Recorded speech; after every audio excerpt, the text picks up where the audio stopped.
ویسے تو اس دنیا میں بھوت جنات اور بدروح ہیں اپنی ادھوری خواہشوں کو پورا کرنے کے لیے یا پھر اپنا انتقام کرنے کے لیے انسانی دنیا میں آنے کا راستہ ڈھونڈتی رہتی ہیں کہ کسی طرح انسانوں پر حاوی ہو کر اپنے ادھورے مقصد کو پورا کر سکیں۔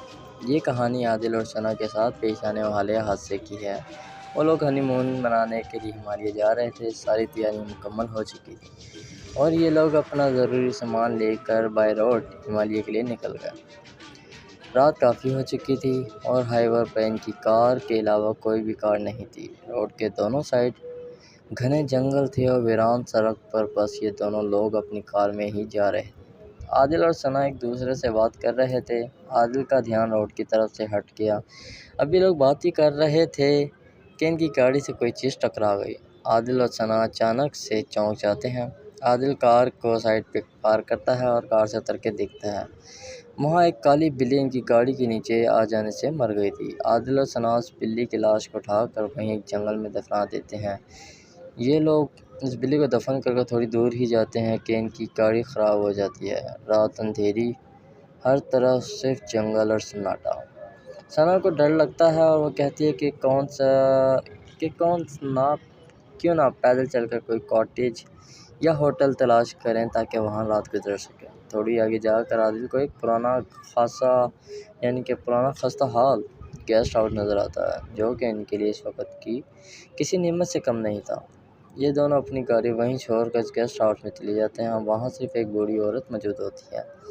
عادل اس کمرے کی چابیاں لیتا ہے اور وہ عورت چپ چاپ انہیں چابیاں دے دیتی ہے۔ ثنا کی نظر ایک بلی پر پڑتی ہے اور وہ ڈر کا منظر اتنا ہوتا ہے کہ وہ چلا اٹھتی ہے۔ ٹھیک ہے، اس کے بعد ہوتا یہ کہ عادل بھاگ کر اس کے پاس آتا ہے۔ ثنا سے کہتی ہے کہ اس نے ابھی یہاں پر وہی بلی دیکھی جو اس کی گاڑی کے نیچے آ کر مر گئی تھی۔ عادل اسے کہتا ہے کہ تم شاید تھکی ہوئی ہو، چلو کمرے میں چل کر نہا دھو لو اور فریش ہو جاؤ۔ ثنا بھی اپنا وہم سمجھ کر اس بات کو جھٹک دیتی ہے اور یہ دونوں اپنے کمرے میں چلے جاتے ہیں۔ ثنا نہا کر باتھ روم کے شیشے میں اپنے بال بنا رہی ہوتی ہے کہ اسے دوبارہ سے وہی کالی بلی اور اسی بوڑھی عورت کا چہرہ نظر آتا ہے اور ڈر کے مارے چیخ مارتی ہے۔ عادل باہر سے باتھ روم کا دروازہ پیٹ رہا ہوتا ہے کہ لیکن ثنا باتھ روم میں بے ہوش ہو چکی ہوتی ہے۔ وہ بھاگتا ہے اور ریسیپشن پر ماسٹر کی لینے جاتا ہے۔ دیکھا کہ وہاں کوئی بھی نہیں ہے۔ دیوار پر کسی نے خون سے موت لکھا ہوتا ہے اور ایک کالی بلی کی لاش پڑی ہوئی ہے۔ یہ سب دیکھ کر پیلا پڑ جاتا ہے عادل۔ وہ گھبراہٹ کا عالم میں ثنا کو لینے دوبارہ کمرے کی طرف آتا ہے۔ جیسے ہی دروازہ کھول کر کمرے میں دیکھتا ہے کہ ثنا کو ایک چڑیل نے گلا پکڑ کے ہوا میں اٹھایا ہوا ہے اور ثنا بے ہوش ہے۔ عادل رو رو کر کہتا ہے کہ میری ثنا کو جانے دو، ہم نے تمہارا کیا بگاڑا ہے؟ تو وہ چڑیل بتاتی کہ جو بلی ان کی گاڑی کے نیچے آ کے مر گئی تھی وہ چڑیل کی بیٹی تھی اور وہ اپنی بیٹی کی موت کا بدلہ لینے کے لیے آئی ہے اور اب وہ ان دونوں کو جان سے مار کے اپنا بدلہ پورا کرے گی۔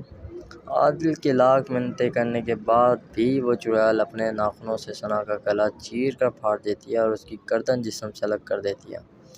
عادل بھی ثنا کی موت کے بعد وہی خودکشی کر لیتا ہے۔ اب سوال یہ ہے کہ ان کی موت اسی ہوٹل میں ہوئی، لیکن ان کی لاشیں قبرستان میں کیسے ملیں اور کیا یہ بدروح ہیں جانوروں کی شکل اختیار کر سکتی ہیں؟